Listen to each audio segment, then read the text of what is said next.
Selamat pagi, Pak Deo dan Bu Lydia. Kami dari kelompok 1 dengan anggotanya, saya Swaxian, Yefta, Emily, Nelson, dan juga Johnson. Kami dari kelompok 1 akan membahaskan tentang organ batang pada tumbuhan. Apa itu batang pada tumbuhan? Batang tumbuhan adalah bagian utama tumbuhan yang tumbuh ke atas dari akar dan berfungsi sebagai penopang daun, bunga, dan buah. Batang juga menjadi jalur transportasi air, mineral, serta hasil fotosintesis melalui jaringan xilem dan floem. Selain itu, batang bisa menyimpan cadangan makanan dan membantu tumbuhan agar tetap jadi tegak. Oke, selanjutnya adalah fungsi batang sebagai transportasi. Yang pertama adalah mengangkut air dan mineral. Jadi batang ini tuh memiliki jaringan xilem. Nah, xilem ini berfungsi untuk mengangkut air atau mineral-mineral lainnya dari akar menuju ke daun. Nah, yang kedua, mengangkut hasil fotosintesis.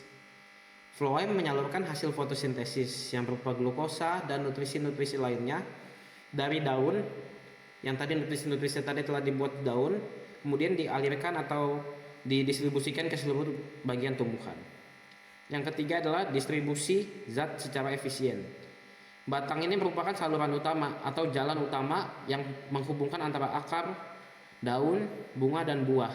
Jadi semua zat-zat yang didistribusikan ini melalui batang. Oke, next. Kita ke fungsi batang sebagai penopang. Yang pertama, menopang daun agar tegak dan mendapatkan cahaya matahari yang optimal untuk fotosintesis.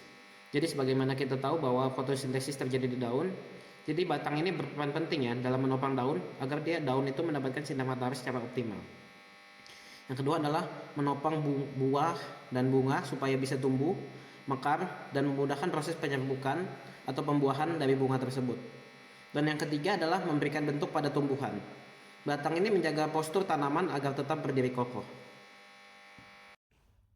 Jenis batang pada tumbuhan terbagi menjadi 3, yaitu batang kayu, batang rumput, dan batang basah.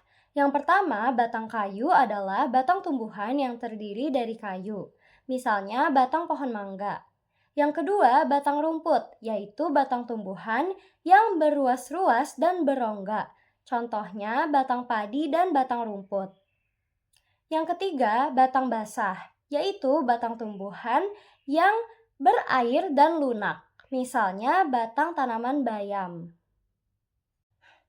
Batang tanaman monokotil tidak bercabang, tidak memiliki kambium, dan berkas pengangkutnya tersebar. Contohnya adalah tumbuhan padi dan jagung. Batang tanaman dikotil bercabang, memiliki kambium, dan berkas pengangkutnya tersusun melingkar. Contohnya adalah tanaman tomat dan karet. Struktur batang dikotil yang pertama adalah epidermis yang merupakan lapisan terluar dan berfungsi sebagai pelindung. Berlokasi di bawah epidermis terdapat korteks yang berguna untuk tempat penyimpanan dan penguat. Korteks tersusun atas beberapa lapis yaitu parenkim, kolenkim, dan sklerenkim. Setelah itu terdapat endodermis yang berguna untuk mengatur transportasi air dan zat hara menuju silinder pusat atau stele.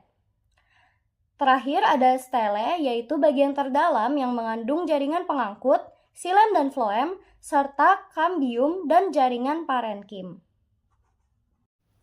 Struktur batang monokotil. Yang pertama adalah epidermis. Sama seperti struktur batang dikotil, epidermis adalah jaringan terluar dari tumbuhan yang terkuat dan berfungsi untuk melindungi jaringan di bawahnya. Setelah itu ada parenkim, jaringan dasar pada tumbuhan yang terdiri dari sel-sel hidup berdinding tipis dan ditemukan di hampir seluruh bagian tumbuhan. Pada struktur batang monokotil tidak terdapat kambium. Jaringan pengangkut dikotil. Xilem memiliki fungsi untuk mengangkut air mineral dari akar ke daun. Kedua, terdiri atas trakea, trakait, dan elemen xilem lainnya. Ketiga, terletak di bagian dalam berkas pengangkut. Floem. Floem terletak di bagian luar xilem tetapi masih dalam korteks. Berguna untuk mengangkut hasil fotosintesis dari daun menuju ke seluruh bagian tumbuhan. Ketiga, kambium. berada di antara xilem dan phloem, berguna untuk pertumbuhan sekunder. Tebalnya batang merupakan jaringan meristem lateral.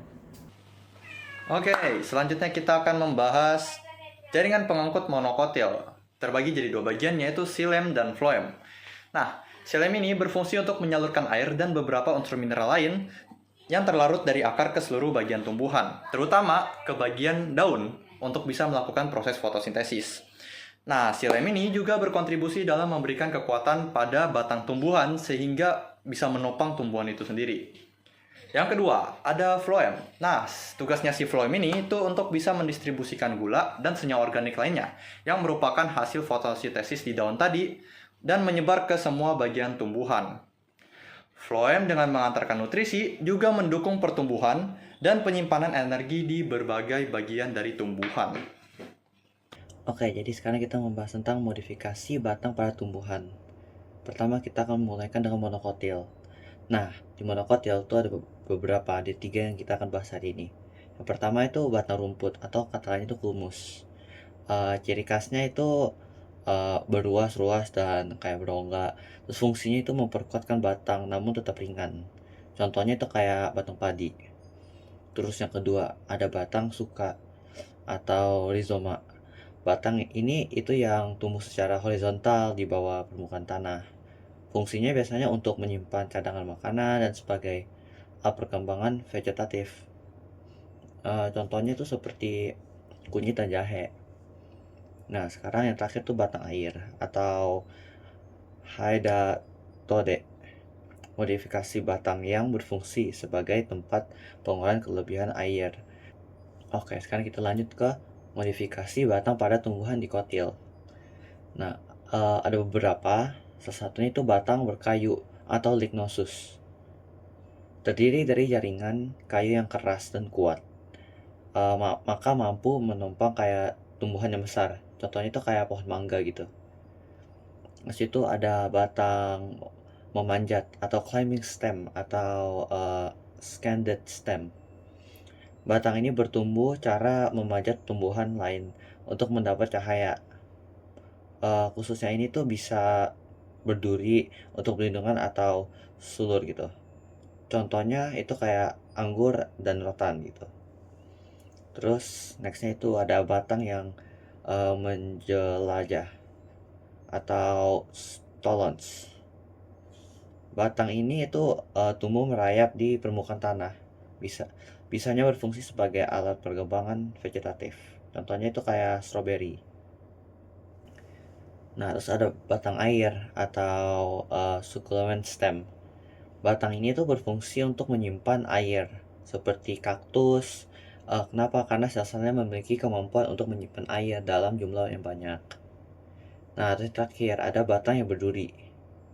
Itu kata bahasa Inggrisnya thorns. Itu kayak bagian batang yang mengalami modifikasi menjadi duri untuk melindungi diri dari herbivora. Contohnya pada mawar, itu tuh kita pegang mawar tuh biasanya kan bawahnya ada bagian tajam-tajamnya. Itulah batang yang berduri.